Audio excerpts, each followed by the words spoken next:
Right. I think we are now officially live um, for our content journey team chat. So thank you so much for joining us this Tuesday. Looks like we have some guests popping in. So we appreciate you making time and look forward to any questions that you have. You'll be able to add those to the chat. So we would welcome you to interrupt any discussions that we have planned and chime in with any questions that you have, because we really want this to be a valuable experience for you. But we really appreciate you making time to join us today, Christina, and any others that pop through. And Kenna, you want to go ahead and get us started for today? Sure. So today we're going to do something a little bit new here at the end of each month. We're going to do kind of an open mic sort of session for people who want to come and ask questions of us about content marketing or mental health marketing. I also asked each member of the team to bring a topic, something that's come up in your job or whatever in the last month that you either want to bounce off of each other or something you learned that you want to share with us. Looks like our fearless leader is here. Hi, Lindsay. Hi, I love live chats. You never know where you're going to find us. At least one of us. Right? I know. Sorry. But I'm excited about today, and I'm glad that we get to have like new topics. So don't let me come in and ruin it all. Keep going, Kenna. Okay. Well, I just introduced what we're doing. So who wants to go first? And Christina, feel free to chime in. If you have questions for us, hit us up in the chat. For sure. Linz, what's on your mind?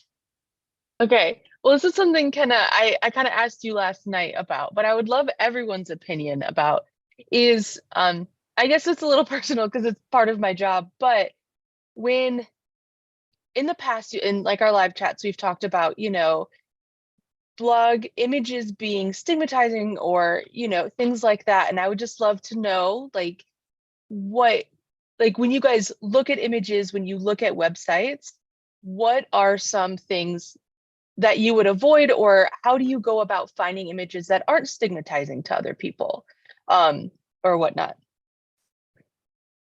Yeah, that's a great question. So I'm like, I'm trying not to take over everything, y'all. Okay. I think we're all like waiting for the other to go. Yeah.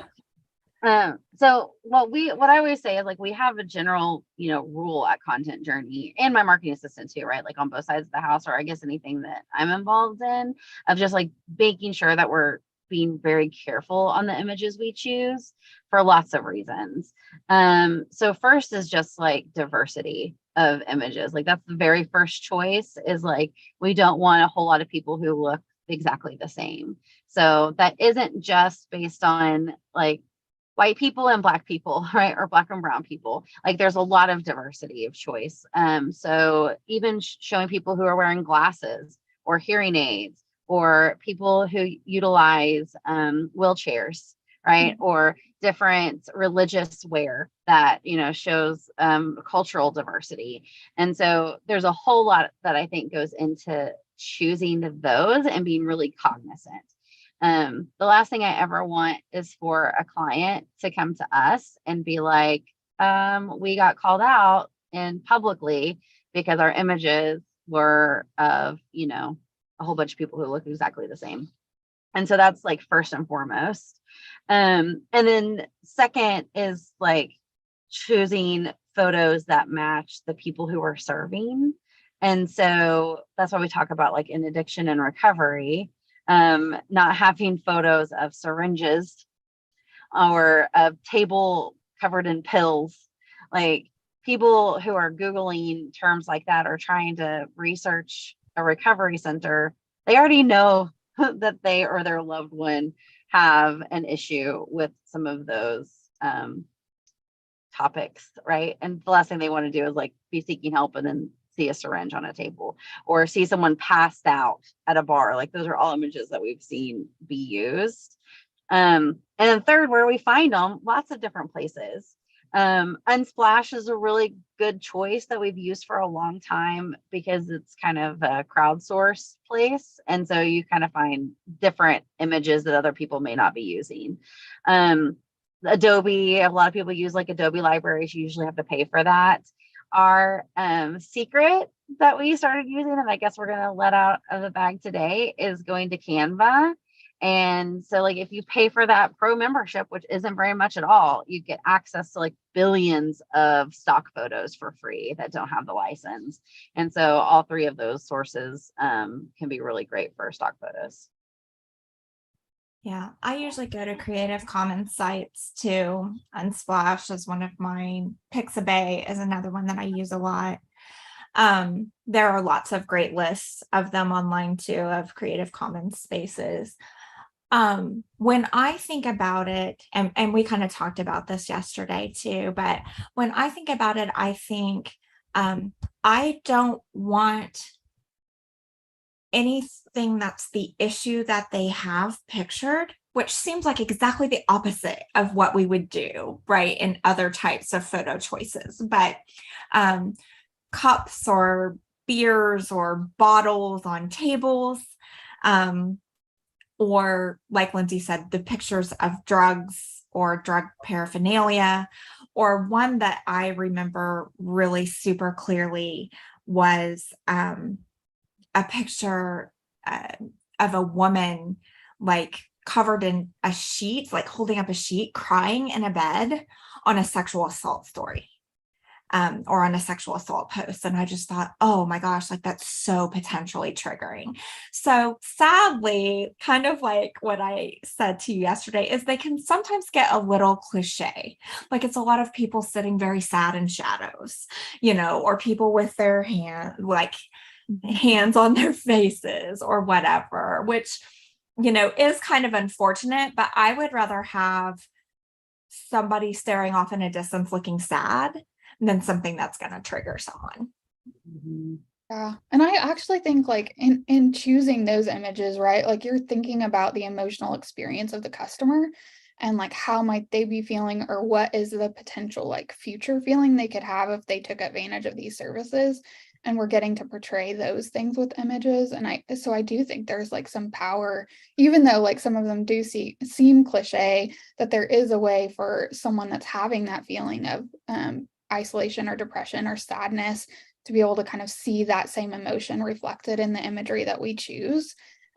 So I do think it does require us to be able to be a little more thoughtful and creative about like what's the user's experience whenever they come in contact with this post, and what could potentially their emotions be, and how could we portray that using imagery. I still have my favorite thing, which is creating our own stock photos. So like if we have the ability with a client to do that, that's like number one recommendation, is to create your own stock. And that might even be finding the people looking off in the shadows things as our mood board and recreating those images. We were just doing this the other day with Sadie at my marketing assistant, where she had a stock photo on a thing. And I go, we actually have our own that I think is this exact same pose. And we went and we switched it out, and it was the exact same thing, with people looking at the whiteboard, holding like markers all lined up, in a thing. And we had recreated that exact pose. And so we switched it out for our own photo, and it just elevates everything you do whenever you have your own options to choose from. And it's not hard to, round up a few hours and get some paid people to come in, or your, team to pose for those. I also think, Linz, trust your gut, right? If you pause, there's a reason that you paused. So the photo that we talked about yesterday, you were like, yeah, I wasn't so sure about it. You paused for a reason, right? So if in doubt, I wouldn't. Like, it's just better not to. You know what I mean? Yeah, because I think that's where I came from. Is like, we've had the conversation about images adding to the post and not deterring people. And so it's one of those, like, I'm trying to be like, okay, like, I'm trying to think through that process of like, okay, how do I create, how do I put something here that's going to bring people in and not going to cause any more injury? Because it's not easy. I mean, doing searches like this, it's not like, guess what I'm going to search today on Google. Like, like this isn't a happy space to be in. So it's like making like, so yeah, I tried to do a generic and it just wasn't, yeah, I did pause. So I should have picked something else. Yeah. Every time I don't trust my gut, Lindsay asks me a question about it. Every time. It's like that when you don't look up that one thing in your writing, your editor will always question you about it every time. Every time.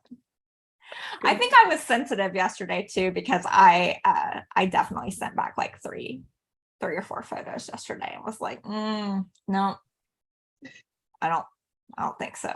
So, you know how I am. I'm picky. Yeah. Good My to job. be. Yep. Emily, what'd you bring? So I think what I've been thinking about is just some of the difference between like having clients that want a marketing agency because they feel like they're supposed to do marketing versus like, I feel like in the past month, we've really got to be in dynamics and in all of our client relationships, we really do have more of a partnership where it feels like we're a part of their team and they have like these strategic goals that they're sharing with us. And then we're able to fill in those goals with different content initiatives and kind of the way that whenever we're working in a partnership, there's so much more impact. So I think of some of like our mental health clients that are starting to catch a vision for like, we could have like this robust plan because since my role really is in the planning space, that's not just like a content plan that's flat with like, these are the posts that we're going to do, but really that aligns with like their strategy. And whenever we get to like marry the content with the strategy of an organization and how like much more impact that type of partnership cultivates is some of what I've been thinking about. And so I just thought it'd be interesting from different perspectives to hear like how that impacts your role, or Lindsay, maybe even specifically speaking to like how we are selective in the clients that we choose, because we really do want to be a partner in different spaces and we want to support their strategic initiatives. I've loved the way that's played out in lots of different client relationships over the last month. For me, I think whenever we talk about planning with clients and what that relationship looks like, I always go back to our core values. And our core values really is about caring about people's success. And to me, that's more than just the coming in and checking a box because I'm supposed to do marketing. It's because they're caring about their results. And then we have the opportunity to step in as that partner and care about it as well. And it fits well with all of our personalities, I think. And there's a reason why, we're all here together working towards that, is because, it isn't unusual for one of us to think outside the box on behalf of a client on a random Thursday night and message the rest of the team and be like, hey, what if we did this for, such and such person? And I think it was last year when we were doing a quarterly meeting and really kind of getting down into who our ideal clients were. And it was the people who were coming to the table, who were being responsive, who wanted to do more than just check that box. Those are the people who we like to work with, which weirdly enough are the people that it takes a whole lot more effort to work for, because we end up, over delivering in every way because we do care so much. And yet those are the people who we'd rather work with. And so, as a business owner, you think about that. You're like, well, maybe it would be nice to get some check the box people who just pay us and we do our work and like, that's it. But at the end of the day, it isn't who our team likes working with. And so, it is those dynamics of coming in and being partners with people and thinking creatively and coming up with other solutions. And that makes it more fun, I think. So I wrote a post about this. Lindsay asked a really simple question. which I think was like, what's our ideal client situation or something like that. And I ended up writing a post called that content journey magic, which is sort of where I think everything aligns, right? Where we have this client, we now can put better words around it, who shares our values and vice versa. So it's very values based. And they trust us to guide them and to do our work really well. So it's a very hands-off, not an uninformed, but a very hands-off relationship. And then for my part of the role, the writing team feels super empowered to do creative work because they know that the clients really trust them. And so they're able to produce, I think, their best, most creative, funnest writing. And it's just sort of this perfect little formula. I also was writing a case study for us right before we got on this call, and I was listening to a testimonial from one of our clients, and she was talking about how we are the only marketing agency that she's ever worked with that actually took the time to get to know her team and like levels of her team, everyone from clinicians to leadership, and really know what they stood for, and how doing that has led to this incredibly authentic content that they're super proud of, not just increase their organic traffic, which it has drastically. But she was talking about how it's just such an ideal situation and makes her really proud when she sees content from us because it really represents what they do.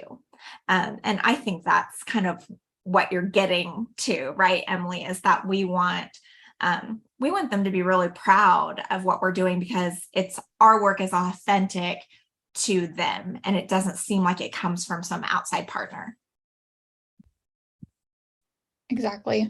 And I think it's been fun just to hear, like, both for future planning and in reflecting from clients, how they're like, wow, like the impact of this partnership is like so evident that like our ads aren't producing this kind of results. Like it really is in being on the same page with you guys and creating amazing content that's like leading to a real impact for our business. And so that's been really fun to see clients like reflect on that and then go, more of that, please.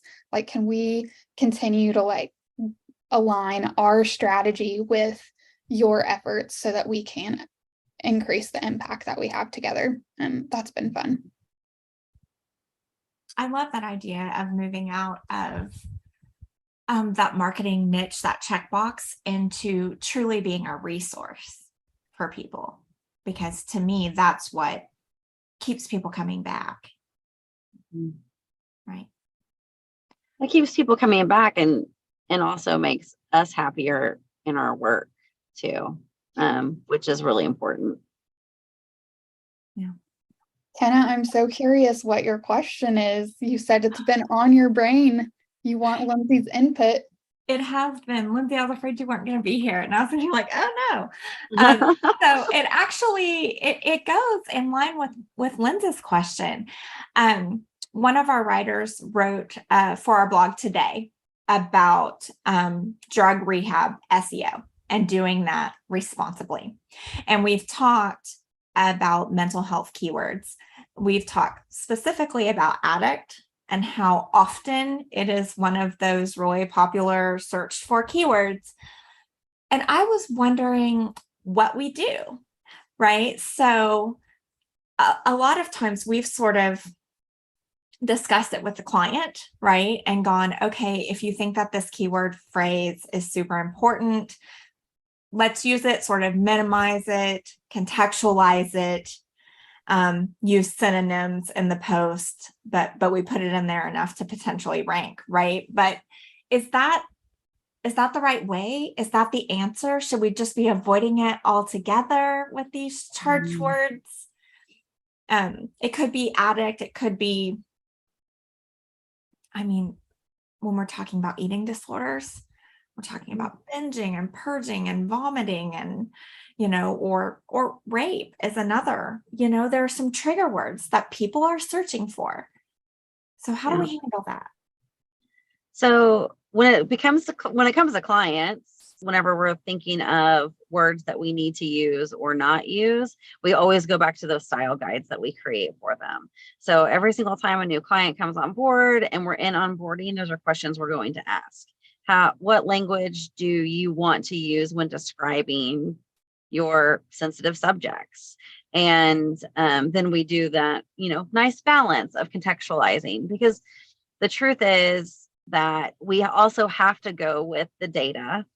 And just because somebody is saying rape on Google doesn't mean that we can just automatically be like, okay, that isn't a word that our client wants to use, therefore we're only going to use sexual assault or something, right? Like use a different term. We still have to match the search intent of what people are looking for, while coming up with ways of being sensitive to anyone else who may come across that same term and be triggered by it. So there's definitely a thoughtfulness approach that needs to be taken into account, but that we always ask the clients, right? We add it to their style guide, and then we follow that path. For ourselves, as you were asking that, I think it's the same thing. It's using a nice balance of context and explaining. I also think it's how we're using the words in a sentence. So addict is a great example of that, because there are many people who are in recovery who would call themselves an addict, right? And they don't find that word triggering. They may actually use that. I was in a conversation with two people yesterday that are in recovery, and they were both like, oh yeah, did you know Eminem was an addict? They didn't go like, did you know he's sober and have been in recovery for 15 years? That wasn't the way they led it. And they themselves identify as being in recovery. And so are we describing the person by what has been their life experience, or are we using it in a different way? And so I think that's really important, of how we're using the language, whether it be survivor or in recovery, or someone who has been addicted, or someone has a problem with substance use, right? So it's use instead of abuse and all of these things. But we might say substance abuse in a post because that's the keyword, but then changing our language to be sensitive throughout. And so a really long answer of it depends, and it changes from circumstance to circumstance. But I think as long as we, for ourselves and for our clients, always take that pause that you mentioned, Kenna. If we're writing something or if we're editing something and we go, I don't know if I like the sound of that, then we probably have to follow our gut instinct and say yes. I think where we get in trouble potentially sometimes is we still have to follow the data and the keywords. We have to use the language that other people are using, and we can't change it without their knowledge, or they're never going to see it. So being sensitive on someone's behalf can sometimes backfire to our goals, which is to get people on the website reading the content we've written. We wrote a post for a client, and the title was, Am I an Addict? Right. And I remember feeling uncomfortable with it because it's really labeling, right? But at the same time thinking, I always say in bed at night Googling, because to me that's, you wake up in the middle of the night and you've got something on your mind and you have your phone and you're searching for something. And I can see someone searching for that, but I think this was actually a title and a keyword chosen by the clients. So clearly there was a conversation that we had with them, which is probably the important part, right? Having the conversation and going, yeah, this is a really good search term. Are we comfortable with this language? And then I'm sure that we use person with a substance use disorder, in the post. But I think they're like those trigger words, right? That I'm now always looking for, going, this is a little uncomfortable. But how do Yeah. you describe bulimia, without talking about purging? You can't, so there's some, I want to make sure that we're being pure to the values that we have set forward and how we cover mental health without arbitrarily penalizing our clients, by being picky. Yeah. I would say too that I think you're right on. We have to make sure that we're not being overly sensitive, because we won't end up with our goal, which is people on the website. Because if let's use the eating disorder example. Yeah, we need to use vomiting. We need to use the word purging. Like that's what's happening with some of these, you know, diseases that people are dealing with and looking for help. And so if we're using soft language, which would almost be inaccurate language because we're beating around the topic for sensitivity purposes, then they're not going to end up on our content. And then they're going to go like, these people don't even understand. Like they don't know what I'm going through because they're not using language that I understand and is just straight to the point. And then people are going to get bored anyway, right? Like, so even if we're just like, use this 3 sentences instead of just using the language that we're trying to avoid, that's not a good solution. But one thing that came to my mind is, yes, they're trigger words. And this is something that I don't think we've ever talked about before. Yes, they're trigger words, but they're not coming across them on accident, right? So we think of triggering as in like, you're in this Facebook group about marketing. Hey, everybody, I have a trigger warning because my marketing question has to do with substance use. Instead of somebody who's like specifically Googling for that like thing they're trying to get information about, then they know what they're looking for. We're helping them find it. And so we can't be worried about triggering them because they're looking for it. And so I think that's the part where we have to strike that really special balance, is because you're not going to trigger somebody looking up information about what to do in a rape crisis situation when they're specifically looking for information in a rape crisis situation. Yeah, that's a good point. What did you bring? Okay, so I brought the thing I've been working on for my job this week, and I would love y'all's opinion on it. So I think one of the things that I have to do as, CEO of this amazing space is always be thinking about innovations and what else we need to add or do differently. And I think especially because of the way like where the economy is now, and like that's not new to anyone who's listening to this. But like as people are tightening their purse strings, is like, okay, what do we need to do that's different and better than everybody else? And are there other new services out there that we need to be going towards? And then at the same time, trying to strike a balance with like, I can't do everything different, or I can't do all of these things different.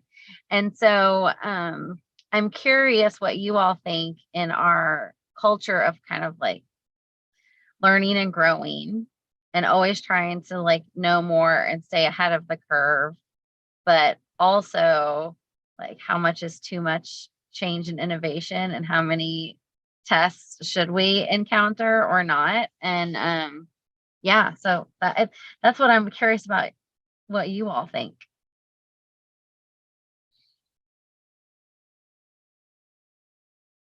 It's a good question. I mean, I think that when it comes to like testing something, we should like invest a chunk of time in that, right? Like we talk to our clients a lot about how like you're not going to see return on investment instantly, but that it takes time to like build clarity and data to be able to like understand if something has proven value or if actually it doesn't. And so I think that's the same for us as we're developing and testing new services and testing like niche things and products, is that we have to be willing to like invest enough time to where we have accurate data to be able to make decisions based on that for future. So I know that's kind of like a general response, but right? I've been spending too much time on Product Hunt is basically what I'm trying to say. So because we're going to release my marketing assistant on Product Hunt, and so I've been getting on it every day because you get points and all this kind of stuff by like going and checking out other people's products. But there's been some really cool stuff out there, and so I found a new SEO tool that I've been playing with, and there's like all of this other stuff that I'm like, could this improve our processes? Could this be better? Like the SEO tool, for example, it helps you create new topic clusters. I know you'll love hearing that. But it helps you like create new topic clusters based on like your keyword research. So we would take what we have, be able to put it into this other tool and create new clusters. And then from that, it basically pulls up the word count, the average word count for that keyword in that cluster. It pulls up all of the people also ask questions. It pulls up like everything that you would include in your content brief in, a matter of a few seconds. And it's pretty cool, but it is hard to change from all the other tools that we use to something brand new. I think that's like such a balance too, is that like technology is like the evolution of technology is so rapid that like being able to keep up with like all of the changes and utilize tools that really can improve our processes and can help us deliver like higher quality to clients does require us to constantly be looking at like what's new and how can we integrate these things into what we're doing so that we deliver, we stay competitive, right, and relevant. And with the exponential evolution of technology, that's a really hard race to keep up in. Mm-hmm. I guess my view is don't just do more, strive for excellence, right?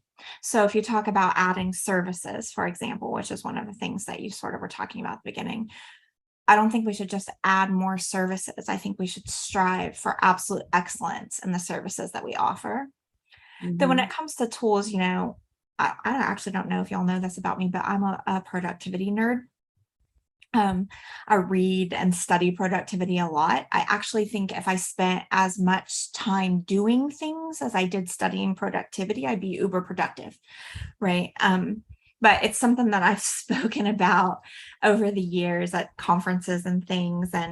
And I've tried all the different tools, right? Because there's always tools that you think, oh, this is going to automate things. It's going to make me, I'm going to be able to accomplish all these things that I want to accomplish if I just use this tool. And what I finally realized after a lot of years was that I had a productivity system that worked really well for me.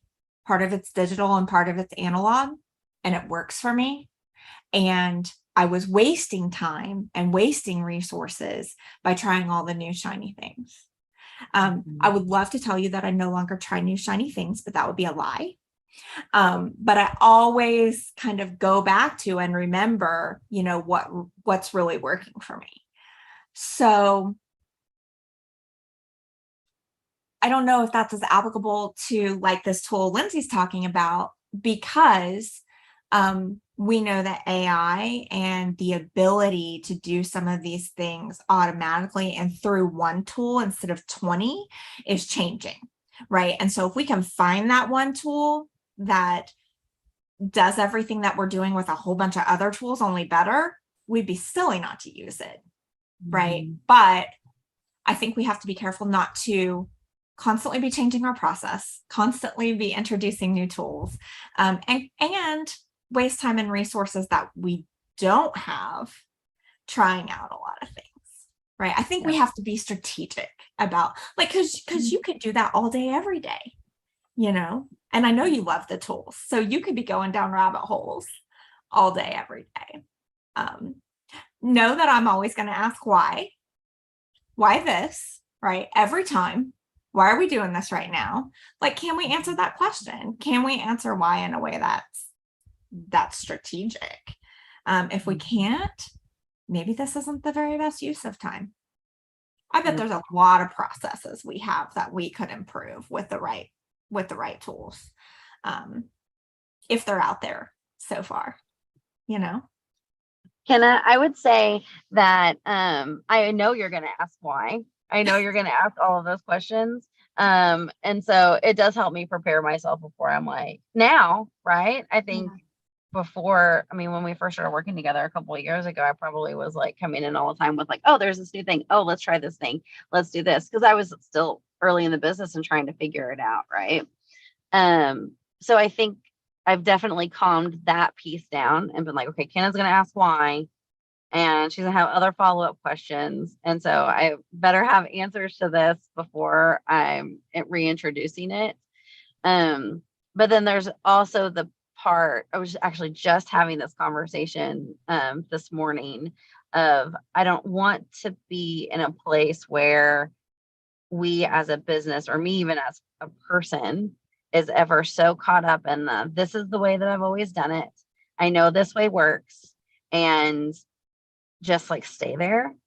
Because marketing, SEO, especially with the introduction of all of the AI stuff on all sides, is changing so rapidly and fast right now that I do know with 100% certainty, if we continue doing it the way that we are doing it now without any adapting, we're going to get left behind, and we're not going to be giving our clients the service that they deserve. So there's like both things, right? Like, I'm not going to come in and be like, hey, we're going to change our social scheduling tool. Like, do you talk about giving everybody a heart attack? Even if there's a better one than what we're using now, because like, it's fine. What we're using now is fine. Like, we don't need to change it. But if there's a better thing for like creating faster briefs, better content, oh yeah, it's hard to say no.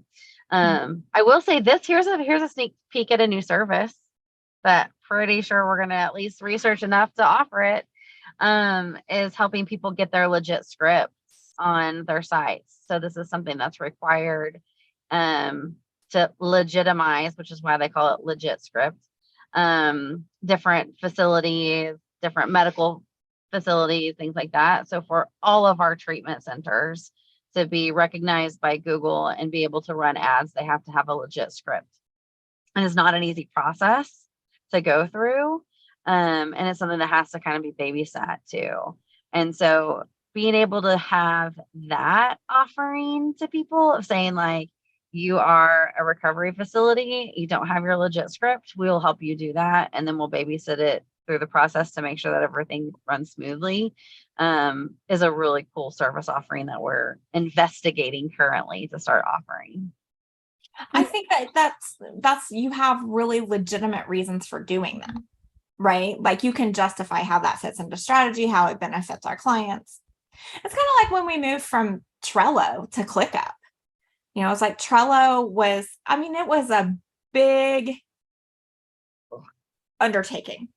It was a big undertaking, but Trello was no longer serving us. We had outgrown it. And can you imagine if we were using Trello now, it would be a disaster. We'd be crashing it all the time. Right. So, I mean, sometimes you don't have a choice, right? I'm certainly not anti-tech. And I agree with everything you said about marketing and how quickly it's changing. And if we don't change with it, like we are doing a disservice to our clients. Just think we have to use discernment. You know, yeah, and realize how many of us there are, and how hours there are in a day, and what our core values are, and how these things can fit into that. Absolutely. And you said discernment. It totally, like, now I'm going to get off into Working Genius, which is also something that I was looking into today as well, because I think it told us so much. But you know, I have discernment. It's one of my top two. Emily also does. And so I think everything sort of goes through that filter of discernment, but also that W&I part, the wonder and imagination piece, is also something that I possess in my top 4. And so I think part of the, like, as you said, this is what reminded me of it. Like, this gets to be a part of my job, because it's the fun part of my job for me, of being like, oh, where should we go? What could we do? What's the new thing? What's a way of improving this? And for me, that's like a really fun, creative process that I get to have. And And then I think also we get to benefit from it because I do have discernment. I'm not like Corey Miller who has just oh, here's this awesome idea and then like let's go do it. I'm his discernment person. But I have that capability all in my brain. And so I usually feel like, at least I hope that by the time that I'm like, hey, we should try this thing, that I've had fun looking into it and then also taking the moment to be like, wait, is this actually a good idea or not? I think Man, that served us really well. I don't know if bashing your husband is a good bashing Kenna. your husband on the live chat is a good idea. You didn't have time to Tim, I'm discern not- that one. You With did not real discern. time. It's not bashing. It's like it works for him. And he didn't, like, I have been his discernment, and his old COO at iThemes, his name was Matt Danner, had discernment. And so Corey didn't need to have those strengths because two people around him did. Which is why the widget is all of those things. And we have to have all of those pieces on the team to be cohesive. And but anyways, I wasn't totally bashing him. He knows it. Emily, you want to wrap us up? We actually went a little bit long today. This was fun. We did go long today. It was a really fun. I hope that we keep doing this at the end of each month. It's good to take time to reflect and kind of see what we've learned, what challenges we face, what questions we have as we come to the end of each month. So thanks for joining us. And we will not be here next Tuesday because of US holiday. But we'll be back in a couple of weeks. So we hope you'll join us then. Thanks, everybody.